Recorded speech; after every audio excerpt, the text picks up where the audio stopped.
It's the height of the monsoon season in Vietnam. A platoon of U.S. troops marches quietly through the dense jungle, soaked to the bone and ankle deep in mud. Suddenly, a whistle of a mortar round shrieks through the air. It's an ambush. Wasting no time, men drop to the ground as bullets start to whiz over their heads. The platoon leader shouts orders, trying to calm his men. Amid the chaos, they return fire, shooting at shadowy figures moving between the trees. As the battle intensifies, the soldiers fight with more and more determination. They cover each other, firing in turns and moving from tree to tree. Fear spreads through their bones, but they know one thing. They must fight till their last breath and fight with everything they have. It's the only way to survive the Highlands of Vietnam. Like every year, in late spring of 1967, the southwest monsoon brought rains and typhoons to the eastern slopes of the mountains and lowland plains and central areas of South Vietnam. Usually this meant a slower pace of military options, but not this time. Despite the challenging weather conditions, the command of the North Vietnamese People's Army, or PAVN, decided to intensify its actions. Starting in May, they launched a significant buildup of their forces in base areas 701 and 702 on the Cambodian border with South Vietnam and in the vicinity of the city of Pleiku. This buildup aimed to draw American forces to the border regions, where the PAVN troops could take advantage of the challenging terrain and thick jungle and inflict severe casualties on them. Even though in the previous 2 years, American forces launched 3 military campaigns to eliminate the North Vietnamese presence in the region, the enemy was stronger than ever.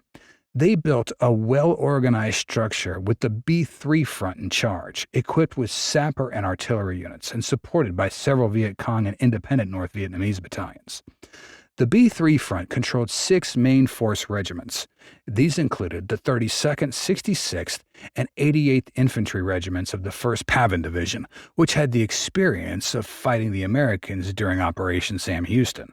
Apart from them, B-3 Front also had at its disposal 3 other independent regiments, the 24th, 95B, and 33rd, spread across provinces inside the South Vietnamese territory, thus spreading the operation's reach of the front. Eventually, these 6 regiments were joined by a 7th regiment, the 174th, which teamed up with the 24th in Kon Tum. The border in this region was guarded by the U.S. 4th Infantry Division under the command of General William Ray Pierce. The division had just completed Operation Sam Houston in early April, right as the dry season ended, and was fully aware of the ongoing North Vietnamese buildup. With this knowledge and recognizing the threat of such strong enemy formation, General Pierce decided to launch a new campaign, Operation Francis Marion. This operation, planned to commence on April 6, 1967, was essentially a direct continuation of Sam Houston with the same goal to counter the expected enemy movements. For the operation, General Pierce engaged the 1st and 2nd Brigades of the 4th Division, each comprising 3 infantry battalions. The 1st Brigade consisted of the 1st and 3rd Battalion, 8th Infantry and 3rd Battalion, 12th Infantry, while the 2nd Brigade had the 1st Battalion, 12th Infantry, 1st Battalion, 22nd Infantry, and 2nd Battalion, 8th Infantry. The 1st Brigade was deployed in a defensive arc about 20 kilometers east of the Cambodian border along Route 14B, with positions stretching from the Special Forces camp at New Pleiku to Duc Co and down to Plei Me. This setup was designed to detect and engage the enemy before they could infiltrate deeper into South Vietnamese territory. Special Forces teams, the Civilian Irregular Defense Group (CIDG), and the division's own long-range patrol companies were tasked with searching for signs of the enemy. In case of significant enemy activity, the 2nd Brigade, which was held in reserve at the Oasis Base Camp, would jump into action. South Vietnamese Army units extended this screen, with units of the 23rd Division in the south in Darlac Province and a non-divisional South Vietnamese regiment, the 42nd, to the north in Kon Tum Province. This strategic depth was crucial, as the North Vietnamese and Viet Cong were known for their ability to exploit the rugged jungle-covered terrain for ambushes and quick strikes. By establishing a strong defensive line and maintaining vigilant reconnaissance, General Pierce aimed to prevent the enemy from using their traditional tactics of hit-and-run attacks, which could lead to significant American and South Vietnamese casualties. As soon as Operation Francis Marion started, the North Vietnamese increased their operations in western Pleiku and northern Darlac provinces. In the beginning, these encounters involved only small groups, but by mid-April, the situation escalated when special forces clashed with the North Vietnamese battalion in northern Darlac. A few days later, two Viet Cong companies were spotted near the Bon Blec Special Forces camp. It was a signal that a significant enemy force was present in the area. In response, General Pierce sent a battalion task force from the 1st Brigade into northern Darlac on April 24th. He also repositioned his forces to strengthen the defense line along Route 14B and moved the 2nd Brigade to the region around Pleiku Special Forces camp. As the 2nd Brigade moved into place, a company from the 2nd Battalion, 8th Infantry, initiated a sweep patrol north of Pleiku. During the patrol, the company engaged a small PAVN group and forced them to retreat to their nearby camp. Despite artillery and airstrikes and assaults of the M113 armored personnel carriers which arrived at the scene, the North Vietnamese held their ground. The following morning, American troops brought in more armor, including 2 tanks, but by that time the enemy had fled the camp under the cover of darkness. The pursuit led the company armor to yet another enemy base held by the men of the 95B Regiment. The PAVN troops launched a fierce attack, throwing grenades against the advancing American tracks. However, there was little they could do against the deadly salvos of canister shots and machine gun fire. The clash ended with 138 dead North Vietnamese soldiers. The area around Pleiku quieted down after this battle. However, the attention only shifted to the north near Duc Co. There, American forces repelled a battalion-sized attack on May 1st. A captured enemy soldier revealed that 2 battalions of the PAVN 66 Regiment had recently entered South Vietnam planning further attacks, including one on the Special Forces camp at Duc Co scheduled for June 6th. Convinced an attack was near, General Pierce ordered preemptive B-52 raids and ground probes near a camp. After the bombing was over, he ordered 2 units of the 1st Brigade to be dispatched to the bombed area to search for enemy presence. These were the 1st Battalion of the 8th Infantry and the 3rd Battalion of the 12th Infantry. Despite the proximity border and reliable information that the enemy held large troops in the area, the 1st Battalion saw no sign of the enemy. On May 18th, however, the battalion's Bravo company spotted a lone Vietnamese soldier wandering the jungle. The company commander ordered his 4th platoon to capture the soldier. Unknowingly, he sent his men straight into an enemy ambush. A seemingly insignificant incident was about to erupt into notorious 9 days in May border battles. Chasing after the North Vietnamese soldiers, the 4th platoon ran straight into a prepared ambush. Surrounded by 700 enemy soldiers, the platoon was struck by heavy small arms and automatic weapons fire from 3 sides. Sergeant First Class Bruce Allen's grand staff, commanding the platoon, tried to pull back but was pinned down by enemy fire. He had no other choice but to establish a defensive perimeter and call for artillery support. However, calling in an artillery strike in the middle of the jungle was an extremely difficult task due to the thick forest canopy. Even the helicopter gunships that arrived at the scene had trouble pinpointing the friendly platoon's exact location. In order to help them direct the fire, Grand Staff crawled outside the defensive position to mark the location with a smoke grenade. Unfortunately, neither this nor the other smoke didn't penetrate the canopy foliage. Seriously wounded in the leg, Grand Staff called in artillery strikes even closer to his perimeter as the enemy was closer and closer. Then, once again, he jumped out from his position, now with an idea to shoot tracer rounds into the air to mark the location for gunships. This time he succeeded, but drew even more fire to him, earning another leg wound. Wounded in both legs and bleeding heavily, Grand Staff then crawled to the enemy machine gun that was putting pressure on his men and destroyed it with grenades. Despite the ultimate bravery shown, Grand Staff couldn't stop the enemy assaults. In his final message, he called in an artillery strike directly on his location. It was just a few moments before he was mortally wounded by an enemy RPG. In the meantime, the battalion commander, Lieutenant Colonel Tim Gannon, ordered companies Alpha and Bravo to reinforce the surrounded platoon. However, it wasn't until sunset when both companies arrived on the battlefield, only to find a terrible scene. Grand Staff was dead, along with 21 of his soldiers. 1 soldier was missing and another 8 were wounded. Surviving soldiers had a dreadful story to tell. Once the North Vietnamese reached their positions, they had to play dead while they searched their bodies for trophies. All those who showed some signs of life were shot at the spot. They were also told of the extraordinary bravery of their platoon commander, Sergeant First Class Bruce Allen Grandstaff, who was posthumously awarded the Medal of Honor. Around the perimeter, American soldiers also found bodies of 119 enemy soldiers, who, judging by their uniforms, belonged to the PAVN 32nd Regiment. That same night, that same unit launched another attack on the American night defensive position, but was repulsed by precise and heavy artillery fire.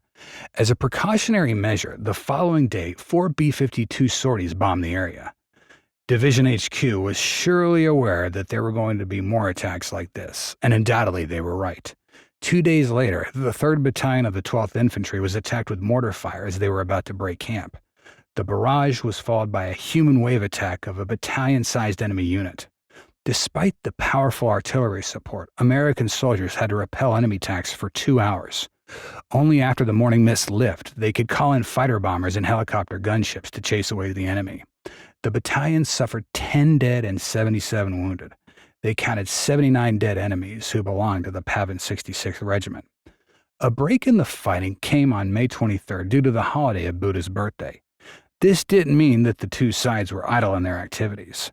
The 1st Battalion was replaced with the 3rd Battalion of the same 8th Infantry. The 1st Brigade commander, Colonel Charles A. Jackson, deployed it along with the 3rd 12th Infantry into the area of the Chugunyo Mountains, where he believed the enemy was building up its forces. Already on May 24th, the 12th Infantry's battalion was attacked as they prepared the pickup site for the helicopters. The bitter fighting lasted for an hour, but the Americans repelled the enemy attack. At the same time, Charlie Company of the 3rd 8th Infantry suffered a rather unusual attack. As they moved through the jungle, a sniper shot killed the company commander, followed by the enemy attack. After repulsing the assault, the Americans concentrated on the snipers, blowing most of them out of the trees with M79 grenade launchers. Only when the firefights stopped did soldiers realize all their officers were either killed or wounded. North Vietnamese snipers targeted them on purpose, leaving Master Sergeant Richard Childers to lead the besieged unit. Battalion Commander Colonel Tom Lynch ordered Bravo Company to join the besieged force. Guided only by the sounds of battle, Bravo Company managed to find Charlie in the middle of the thick jungle. The fighting was relentless, but the two companies managed to hold out. This time the jungle was on their side.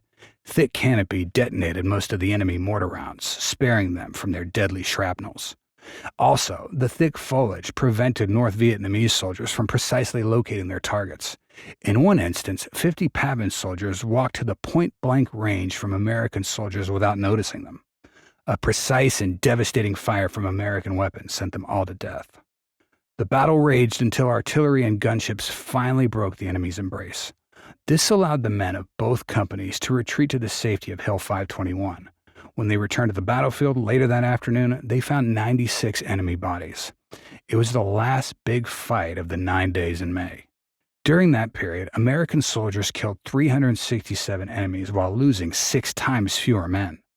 The ratio was likely even higher, as it only accounted for bodies that the North Vietnamese did not recover. Also, in the same period, B-52 bombers had made 14 strikes with unknown results. Despite the significant casualties, the North Vietnamese were far from losing the fight. They remained persistent in their tactical approach of maintaining steady pressure on the Americans, regardless of how high their losses were. The fighting in the second half of May only assured the Division HQ that the area was swarming with the enemy and that they would need more firepower to deal with them. In the last days of May, the 173rd Airborne Brigade arrived to reinforce the 4th Division. General Pierce now had 3 brigades operating near the battle: the 1st Brigade to the north, the 2nd Brigade in the center around Duc Co, and the 173rd to the south. However, as May came to an end, so did the hostilities. The period of heavy fighting was followed by a 2-week lull, after which the battle for the Highlands shifted north to the Kon Tum province. After a quiet June, American electronic intelligence noted an increased enemy activity in the 2nd Brigade sector. The immediate response was the deployment of 2 B-52 strikes on July 10th, after which General Pierce ordered the 1st Battalion of the 12th Infantry to investigate the results. On July 11th, under the leadership of Lieutenant Colonel Corey J. Wright, Companies B and C of the battalion headed into an area targeted by B-52 bombings. They reached the strike zone around noon, finding it littered with bomb craters but no enemy forces. The companies then moved east to set up defensive perimeters for the night. The following day, a patrol from Charlie Company encountered a small North Vietnamese force, killing 3 and scattering the rest. Shortly after, the company spotted a group of 30 enemy soldiers and called in artillery and mortar fire. Colonel Wright directed Charlie Company's scouting platoon to move towards Bravo Company to avoid the friendly fire. However, as they moved, they ran into another much larger North Vietnamese force, which managed to surround them. In an attempt to rescue them, the Bravo Company commander dispatched a platoon, which also came under heavy attack. Now, there were 2 platoons stuck in the middle of the jungle and pinned down by enemy fire. Due to low clouds and heavy rain, Lieutenant Colonel Wright was unable to call in air support effectively. He could only direct it from afar, hoping that the platoon leaders could adjust it by sound. As soon as the weather cleared enough for Wright to fly above the battlefield in a command helicopter, he coordinated both companies to attempt a breakout, guiding them with smoke grenades and continuing artillery and mortar support. However, as the companies advanced, Company B's command group was hit by mortar fire, fatally wounding the company commander. In a matter of hours, the company was once again endangered by enemy fire and was in dire need of help. Unfortunately, the forward air controller requested the artillery fire to stop and make way for the airstrikes, despite the strong objection of Lieutenant Fred Bragg, who took over command of the surrounded company. As he expected, the airstrikes inflicted no damage to the enemy, but only allowed them to press even more in the absence of artillery support. Eventually, the Bravo Company received reinforcements, forcing the North Vietnamese to withdraw across the border into Cambodia. The aftermath of the engagement was grim. The investigation into an effective B-52 strike that cost the 1st Battalion 31 dead, 34 wounded, and 7 missing. Of these 7, 6 were repatriated only after the war's end, while 1 soldier was never found. On the other side, the battalion HQ reported killing 142 regulars from the 66th PAVN Regiment. August and September of 1967 brought another lull in activities along the Cambodian border, as if both sides were exhausted by the previous fighting. On September 24th, General Peers launched the final phase of the operation aimed to cut the enemy infiltration route in the Dak Paya U Valley, southeast of Pleiku City. The operation resulted in only one significant counter on October 1st, when helicopter gunships engaged a group of North Vietnamese troops moving along a trail. On October 11th, General William Bradford Rawson, commander of the 1 Field Force, declared Operation Francis Marion over.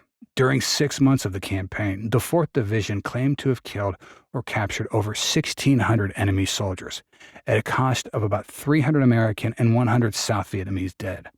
Although the numbers speak in favor of American victory, the North Vietnamese B-3 front succeeded in its intentions to tie down and disperse large American and South Vietnamese forces. This called General Peers and Rawson to question the effectiveness of the border engagement. They started thinking about changing their approach for future operations, especially because the 4th Infantry Division was about to lose 10,000 men to the 1-year rotation policy, which would be replaced by inexperienced soldiers and officers. However, the end of the monsoon season left no time for American commanders to reconsider their approaches and prepare fresh troops for combat. By the end of October, the North Vietnamese B-3 front had slipped its 32nd and 66th regiments through the border. Along with the 241st and 174th regiments, these large PAVN forces would launch a new attack on American forces around the Dak To base. The war in Vietnam was about to escalate into even more ferocity. Thanks for watching this episode. If you liked it, please comment and share. Don't forget to subscribe to the channel for more content. Stay tuned.